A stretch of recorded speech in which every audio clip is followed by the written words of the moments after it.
Welcome to உபயோக சிந்தனை. தலைப்பு பயம். வாங்க கதை கேட்கலாம். அரண்மனையில் அயர்ந்து தூங்கினார் மன்னர். அப்போது அவர் மீது பல்லி ஒன்று தலையில் விழுந்தது. உடனே தூக்கத்திலிருந்து எழுந்தார். மன்னர் மீது விழுந்து ஓடிய பல்லியை கவனித்தார். மன்னருக்கு பயந்து சுவரில் ஒதுங்கியது பல்லி. மன்னர் பல்லி தலையில் விழுந்ததை எண்ணி எண்ணி மிகவும் பயத்துடனும் கவலையுடனும் காணப்பட்டார். ஏனென்றால் மன்னரின் சிறு வயதில் பல்லி விழுந்தால் தோஷம் என்று கூறியுள்ளனர்.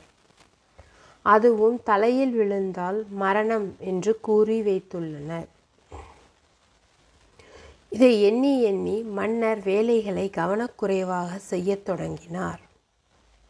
எங்கே சண்டை குழப்பம் வந்துவிடுமோ என்று பயத்துடன் இருந்தார். மன்னரை பார்க்க அமைச்சர் வந்தார்.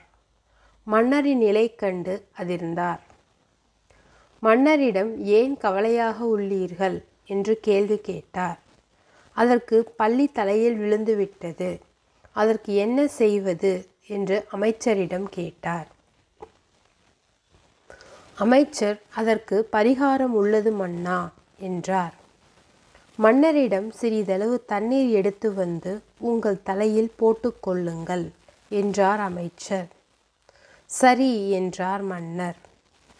மீண்டும் மன்னரிடம் உங்கள் இஷ்ட தெய்வத்தை வணங்கிக் கொள்ளுங்கள், எந்த கெடுதலும் நேராது என்று அறிவுரை கூறினார். மன்னரும் அதன்படியே செய்தார். மன்னருக்கு சிறிதளவு பயம் நீங்கியது. மேலும் அமைச்சர் மன்னரிடம் பயந்து கொண்டே காரியத்தில் கவனம் இல்லாமல் இருந்தால் எல்லா தவறாக முடிந்துவிடும், மன்னர் மீது அக்கறை இல்லாமல் போய்விடும், பின்னர் வருந்தி பயன் இல்லை. எனவே வருமுன் காப்போம். கடவுளை நம்பி பயத்தை விட்டு கவனமாக செயலில் ஈடுபட வேண்டும் என்று அறிவுரை கூறினார். மன்னருக்கும் அமைச்சர் கூறுவது நன்மைக்காகத்தான் என்று புரிந்தது. இப்போது பயத்தை விடுத்து செயலில் அக்கறை காட்டி மிகவும் பொறுப்புடன் மன்னர் நடந்து கொள்கிறார்.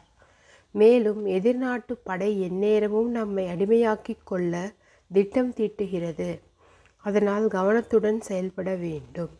எந்நேரமும் நாம் சவாலை சந்திக்க தயாராக இருக்க வேண்டும். அப்போதுதான் அடிமைத்தனத்தில் இருந்து நம்மை காப்பாற்றிக் கொள்ள முடியும் என்றார் அமைச்சர் மன்னரிடம். மன்னரும் வர இருக்கும் ஆபத்தை நன்கு உணர்ந்து கொண்டார். அமைச்சரின் அறிவுரையை கேட்டு விழிப்புணர்வு பெற்றார். அன்றே அது போன்ற மூட பழக்க வழக்கங்களுக்கு முற்றுப்புள்ளி வைத்தார் மன்னர். வாழ்க்கை நமது கையில்தான் உள்ளது. வரும் சம்பவங்கள் சூழ்நிலைகள் இறைவன் கையில் உள்ளது. எனவே நமது கையில் உள்ளதை பொறுப்புடன் கவனித்து நடந்தால் இறைவனும் நல்ல வழி காட்டுவான் என்று உணர்ந்தார் மன்னர். இறை வழிபாட்டில் அதிக கவனம் செலுத்தினார் மன்னர். இப்போது எந்த துன்பத்தையும் பயமில்லாமல் தைரியமாக எதிர்கொள்ள மன்னர் பழகிவிட்டார். பயத்தை விடுத்து தைரியமாக செயல்பட வேண்டும். மன்னரும் நல்லாட்சி புரிகிறார். அமைச்சருக்கு பொற்காசுகள் வழங்கி மகிழ்வித்தார்.